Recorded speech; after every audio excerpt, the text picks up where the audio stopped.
আজকের আমার ভিডিও বেলি ফুলের গাছ নিয়ে। বন্ধুরা, আপনারা যদি শুধুমাত্র এই একটা খাবার একবার বেলি ফুলের গাছের গোড়ায় ব্যবহার করতে পারেন, তাহলে প্রত্যেকটা বেলি ফুলের গাছের কোনায় কোনায় একটা সুন্দর জাদু দেখতে পাবেন।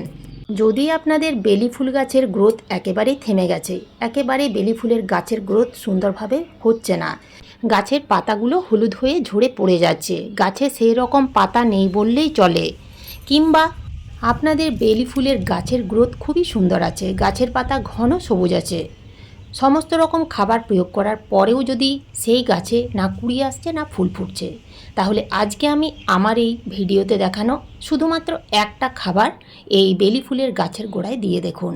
মাত্র 1 থেকে 2 বার গাছের গোড়ায় দেওয়ার পরেই দেখবেন প্রত্যেকটা ডালে অসংখ্য বেলি ফুলের কুড়িতে ভরে গেছে। তো এই খাবারটা এমন কিছুই না, প্রত্যেকের বাড়িতেই থাকে। এই খাবারটা হচ্ছে আলু। এই আলু দিয়ে আপনারা কিভাবে খুব সহজেই গাছের খাবার তৈরি করতে পারবেন, আলু দিয়ে তৈরি সার আপনারা কখন প্রয়োগ করতে পারবেন, কতটা পরিমাণ দিতে হবে, আলু দিয়ে তৈরি সারে কি কি উপাদান থাকে, সমস্ত কিছুই জানতে পারবেন আজকের এই ভিডিওটির মাধ্যমে। তাই ভিডিওটা স্কিপ করে দেখবেন না, স্কিপ করে দেখলে অনেক কিছুই জানতে পারবেন না। ভিডিওটা পুরোটা দেখবেন, ভালো লাগলে লাইক এবং কমেন্ট করতে ভুলবেন না।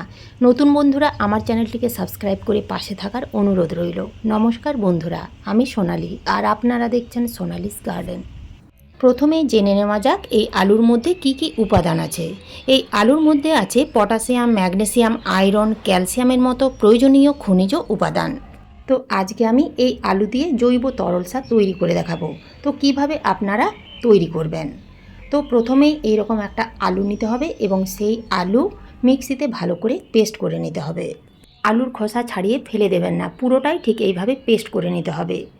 এরপর এই রকম একটা প্লাস্টিকের পাত্রে 1 লিটার জল নিতে হবে এবং সেই জলের মধ্যে এই একটা আলু যে পেস্ট করা হয়েছে সেই পেস্ট পুরো দিয়ে দিতে হবে এবং 2 দিনের জন্য ঠিক এইভাবে ছায়াযুক্ত স্থানে রেখে দিতে হবে এবং প্রত্যেক দিন একবার করে নেড়ে নিতে হবে।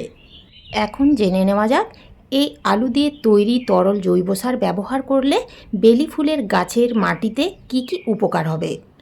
তো এই খাবার যদি আপনারা বেলি ফুলের গাছের মাটিতে দিতে পারেন, তাহলে মাটির উর্বরতা বৃদ্ধি পাবে, প্রচুর পরিমাণে গাছে ফুল ফোটাতে সাহায্য করবে, গাছের মাটি নরম রাখবে, গাছের শিকড় খুব ভালো থাকবে, মাটিতে উপকারী জীবাণুর সংখ্যা বৃদ্ধি পাবে।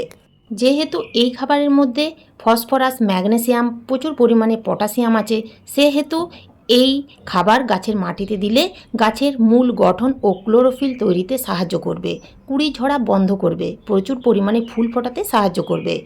এই তরল সার যেহেতু সম্পূর্ণ জৈব, তাই পরিমাণে একটু বেশি হয়ে গেলেও গাছের কোনো রকম ক্ষতি হবে না।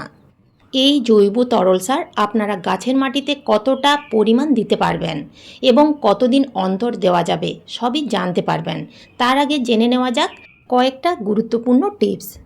বেলি ফুলের গাছ থেকে গাছ ভরা ফুল নিতে গেলে আপনাদের প্রথমেই যেটা করতে হবে তা হলো রিপোর্টিং।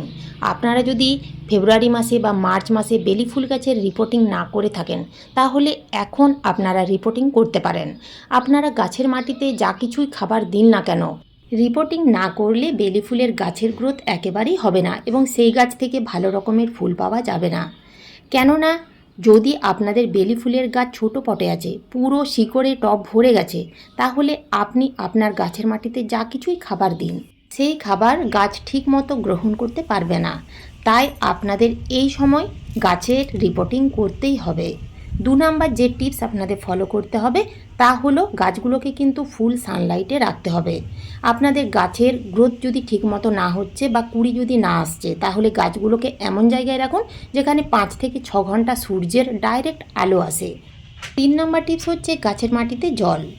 এই সময় আপনাদের জল কিন্তু বুঝে বুঝে দিতে হবে। আপনারা যদি গাছের মাটিতে জল থাকতে থাকতে আবার জল দিয়ে দেন, অর্থাৎ মাটি যদি সবসময় ভিজে প্যাচপেচে থাকে, তাহলে গাছের গ্রোথ ঠিকমতো হবে না। কেননা অতিরিক্ত জলের ফলে গাছের শিকড় ঠিকমতো কাজ করতে পারবে না, যার ফলে গাছের বৃদ্ধি ব্যাহত হবে এবং গাছের পাতা হলুদ হয়ে ঝরে যাবে, গাছে কুড়ি আসা প্রায় বন্ধ হয়ে যাবে। তাই আপনাদের এমনভাবে জল দিতে হবে যেন মাটি সবসময় ভিজে প্যাচপ্যাচে না থাকে, আবার একেবারে শুকনো খটখটেও না থাকে। তাই আপনারা যখনই জল দেবেন বুঝে বুঝে জল দেবেন। যদি আপনারা সকালবেলায় জল দেন তাহলে বিকেলে যদি মাটি একেবারে শুকিয়ে যায় তাহলেই জল দেবেন, তা না হলে পরের দিন সকালে আবার জল দিতে হবে। গাছের মাটিতে আগাছা থাকলে সেই আগাছাগুলো তুলে ফেলে দিতে হবে। এছাড়াও গাছের মধ্যে যদি শুকনো ডাল, মরা ডাল থাকে তাহলে সেগুলো কেটে ফেলে দিতে হবে।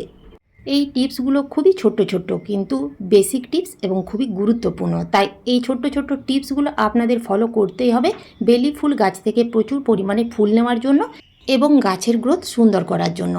এখন জেনে নেওয়া যাক আলু দিয়ে তৈরি জৈব তরল খাবার আমরা গাছের মাটিতে কিভাবে প্রয়োগ করব। তো দেখুন 2 দিন হয়ে গেছে। 2 দিন হয়ে যাওয়ার পরে জলের কালার ঠিক এই রকম হয়ে গেছে। আলুর মধ্যে থাকা সমস্ত পুষ্টি কিন্তু এই জলের সাথে মিশে গিয়ে একটা পাওয়ারফুল তরল খাবারে পরিণত হয়েছে। তো এই খাবার আমরা কিন্তু কখনোই সরাসরি গাছের মাটিতে দিতে পারবো না।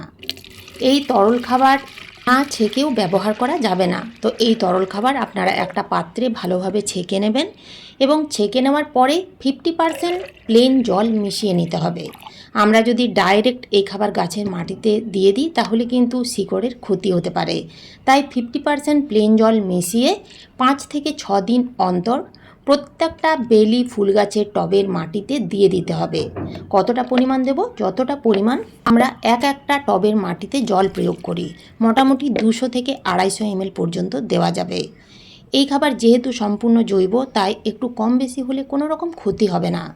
তো এই খাবার আপনারা 5 থেকে 6 দিন অন্তর দিয়ে যান, দেখবেন 1 থেকে 2 বার দেওয়ার পরেই কিন্তু আপনারা দেখতে পাবেন গাছের গ্রোথ সুন্দর হচ্ছে, গাছের পাতা সবুজ থাকছে এবং গাছে অসংখ্য কুঁড়িতে ভরে গেছে। অর্থাৎ গাছের কোনায় কোনায় সুন্দর একটা জাদু দেখতে পাবেন। তবে বন্ধুরা, শুধু যে একটা তরল খাবার দিয়েই গাছের সমস্ত রকমের পুষ্টির চাহিদা পূরণ করা সম্ভব তা কিন্তু নয়। আমি প্রত্যেকটা ভিডিওতে বলে থাকি প্রত্যেক মাসে 1 থেকে 2 বার মিশ্র জৈব খাবার গাছের মাটিতে প্রয়োগ করতেই হবে। বেলি ফুল গাছে বেশিরভাগ সময় দেখবেন মাকড়ের আক্রমণ বেশি হয়।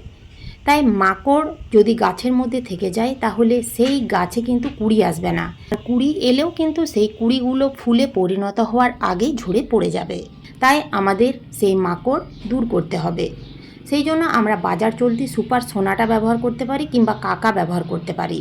এই দুটো কীটনাশক কিন্তু মাকড়ের জন্য খুব ভালো।